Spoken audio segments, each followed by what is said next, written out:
I think that it speaks so much to the gospel, like Jesus coming to this earth was to make a way for us to be grafted in, to be adopted by God. 2 days after her first birthday, we got a call for a newborn in the hospital. Every aspect of normal life was just like in question, so we didn't really know what the future would look like, and realizing he's not ours, like we are just gonna be taking care of him for the time being, was really hard. But 1 week in October changed everything. Today, I'm going to be sharing one of my favorite stories to share, which is our family's foster and adoption story. If this is your first time stumbling across one of my videos, hi, welcome. My name is Emma Winters. I am a mom of 5, and we adopted 2 of our sons out of the foster care system. So I want to share today about our journey of becoming foster parents and then adoptive parents. One of the first videos I posted on my channel was actually our foster and adoption story, but I was very new to YouTube. The audio and the video quality are just not great with that one. So I wanted to remake it because it's a video I reference back a lot to when people ask about our family, but I'm going to keep the other one up because my husband is in that video. So if you want to hear kind of his perspective and his process, you can watch that one because he's not going to be joining me today. So when me and my husband were dating and engaged, we talked about children, as most people do, and what we pictured our family looking like in the future. Something that I brought up to him while we were still dating and engaged was that I wanted to foster. And when I brought it up to him, he was very interested in it. He was just kind of more curious about the timeline of it, which is super understandable. We weren't even married yet. We weren't even really talking about kids, but just something that I wanted to make sure that he was open to, and he was super open to it. So anyway, fast forward, we got married in 2020. It was crazy. Every aspect of normal life was just like in question.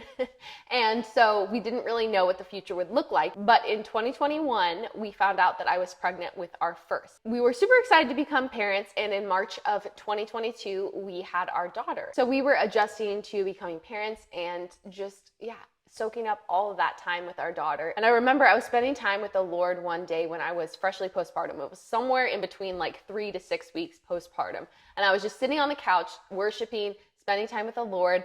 My little newborn was on my chest, and I felt the Holy Spirit say to me, I want you to start the process. And when he said that, I knew exactly what he meant. He wanted us to start the process of becoming licensed foster parents, which at the time just seemed absolutely crazy. I mean, even now, like looking back, it does seem really crazy because I was like freshly postpartum. We had just stepped into parenthood. We were like financially not really in a spot to be taking on more children.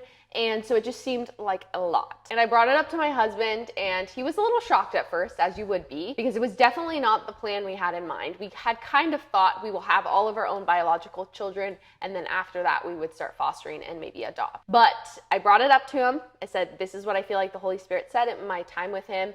And he took it to the Lord and ultimately felt like it was what God was asking us to do. So we went in for our first initial meeting and sat down with our intake worker and learned all about how you become a licensed foster parent, which if you don't know, you have to do classes, you have to do a home study, you have to do health checks, you have to get references. It's kind of a lengthy and very in-depth process, as it should be. You're literally taking on the role of a parent in a child's life. And to add to that, a child that has gone through really traumatic things. So it was quite the process. And when we went in for that initial first meeting, we asked, how long is this process going to take? And they told us it typically takes anywhere from 3 to 6 months. So in our heads, we were like, that's crazy. Like in 3 to 6 months time, we could have more children in the house. We were still very newly married. We were very newly parents. It just felt like a lot, but we felt like we were doing what the Lord had asked us to do. Fast forward to June, and it's my birthday. Oakley is like 4 months old at this point, and I'm spending time with the Lord on my birthday, and I just feel the Holy Spirit drop something in my spirit like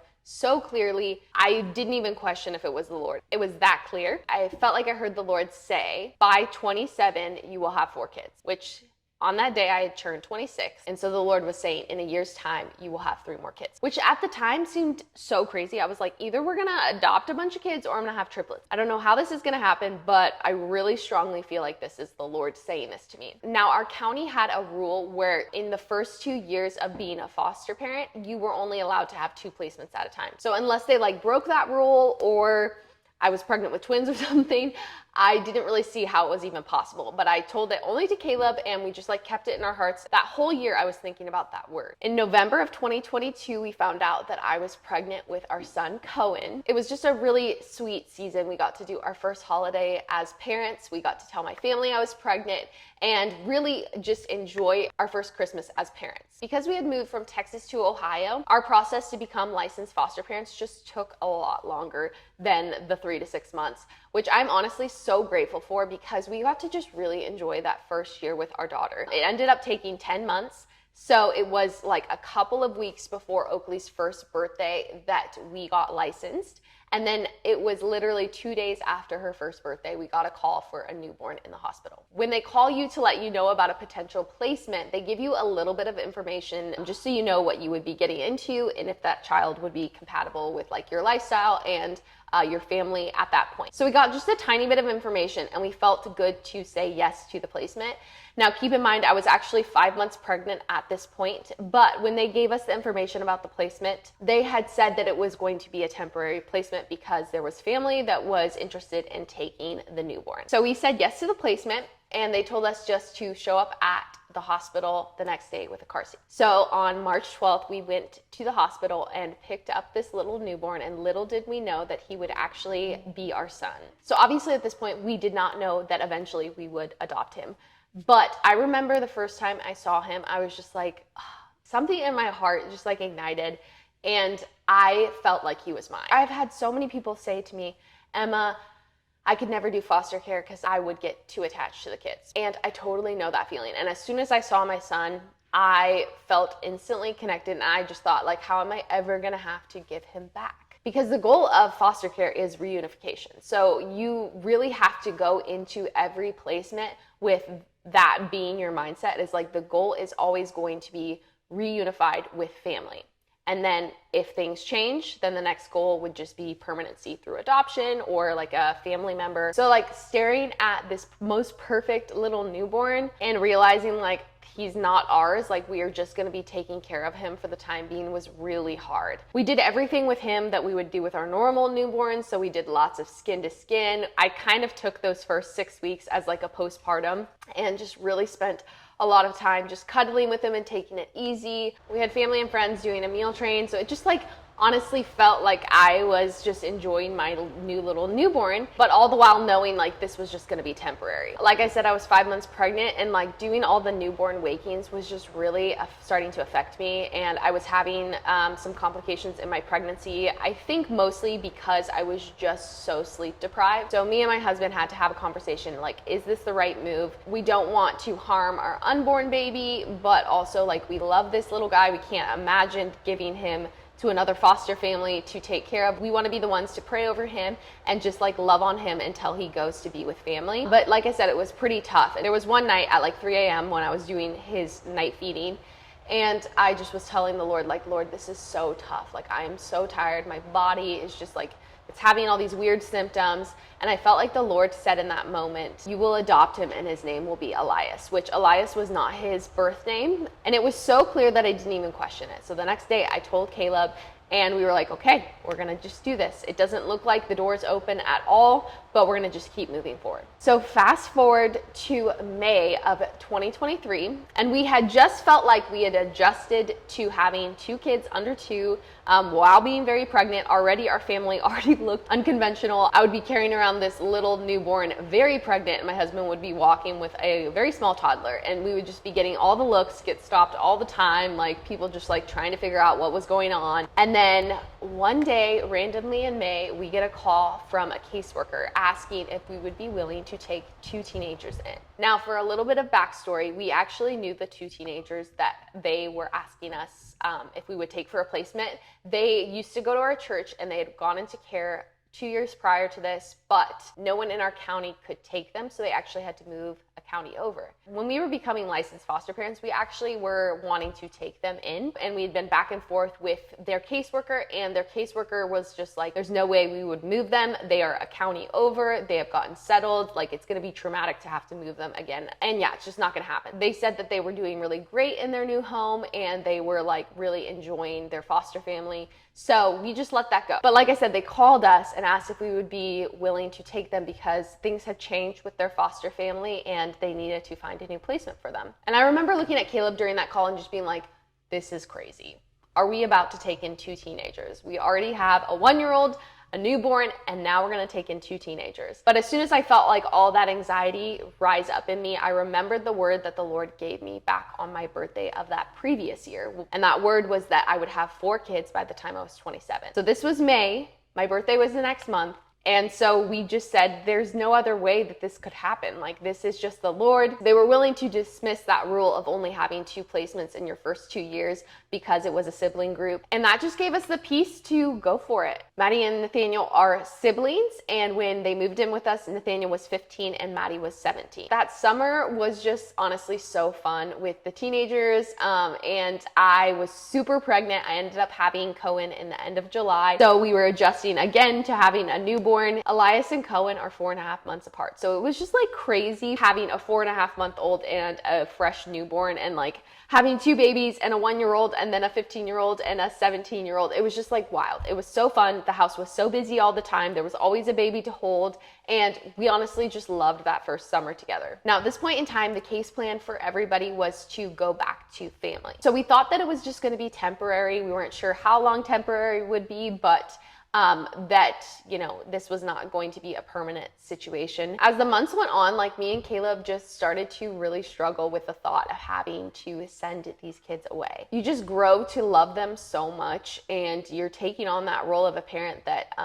it just doesn't really feel like you could let go. I just remember like taking that to the Lord so many times and just like, Lord, I don't know that I can, like, how would I get through that? I love these kids so much. But one week in October changed everything. We were not expecting this to happen at all because, like I said, the case plan for both cases, Maddie and Nathaniel's and Elias's, was to go be with family. But within the span of a week, we got a call from both caseworkers, and they were looking for adoptive parents for both Elias and Nathaniel. I remember just like being honestly so in shock because it was everything that I wanted, but I felt bad praying for. Because when it comes to foster care, when a child comes up for adoption, it is a beautiful thing if that child gets placed in an adoptive home. But it is also a thing that you have to mourn because that means that their connection with their biological family is just going to change. It's going to look different. So at the same time that I was so excited that we were given the opportunity to adopt the boys, I was also just like really feeling for both of their moms. We didn't think that we would get the opportunity to get to adopt them. So of course we said yes. Now, adoption through foster care is not necessarily quick. So after we got that call in October, it wasn't until May 15th of 2024 that we adopted him. And it was just like such a special day. We had lots of friends and family. My family flew in, and Caleb's side of the family was able to attend the adoption hearing, and it was just like so special. He's honestly like the best teenager you could ask for, and I think that teenagers that go into foster care, they definitely get labeled as just like tough kids or hard kids or even sometimes dangerous kids, and that is not our son. He is so sweet. He's an amazing big brother. He is just super caring and loves the Lord. So that was just like a very special day for us. Now, Elias, we were not able to adopt until later. The way the case plan worked out, it just took a bit more time than Nathaniel's. Now, I should say this. I had always wanted twins, and I had told the Lord that. And so when we got Elias and I was pregnant with Cohen, we would joke that we were going to have twins. But obviously, we knew at that point that we weren't going to be able to adopt him. So it was just kind of like our joke, like, we have twins, but they obviously looked nothing like twins. But it's something that we would joke about all the time. And in my heart, I wanted that so bad, to like raise our boys as twins. So in our case, we were not able to pick the adoption date. It was just whatever the next available date was the day he was going to get adopted. I remember getting the email telling us all about Elias's adoption and what to expect, what we needed to bring, and the date. His adoption date was July 25th, which is Cohen's birthday, which just was like so full circle. Like, only the Lord could do that, because he knew that I always wanted twins. And it felt like the Lord confirming that he gave us our twins through that adoption date. The boys are now 2, and they really feel like twins now. They play with each other all the time. They're constantly wrestling. They're also constantly fighting. And it's so fun to raise them as twins. Maddie was already 18 when we got all the news of just the case plans changing. She was already 18 and did not want to be adopted, but she is definitely still seen as family, for sure seen as the big sister around here. She's actually going to be moving up to Alaska in just a couple of days So we are going to get to see her a lot more. She was in college in Ohio last year, so we haven't seen her a whole lot in this last year, but we're really excited to have her come up here and get to see her a lot more often. But yeah, that is our foster and adoption story. To me, it just feels like a story of the Lord's goodness and his voice leading us to grow our family in kind of an unconventional way. Our boys are just incredible, and we honestly really loved our experience with the foster care system. I know sometimes you hear kind of like these horror stories about foster care, but that was not our experience. We felt like everyone that we worked with, all the caseworkers, the intake workers, everyone was working on the best interests of the children. We are no longer foster parents. When we moved up to Alaska, our license did not transfer. And honestly, I just don't think that we have the capacity right now to take in any more kids. I think that our house is full enough with 5 right now, but maybe in the future we would do it again. But like I said, right now it's just not God's timing. So maybe you're watching this because you're contemplating fostering or adopting. And if you are, I just want to encourage you that there is such a need,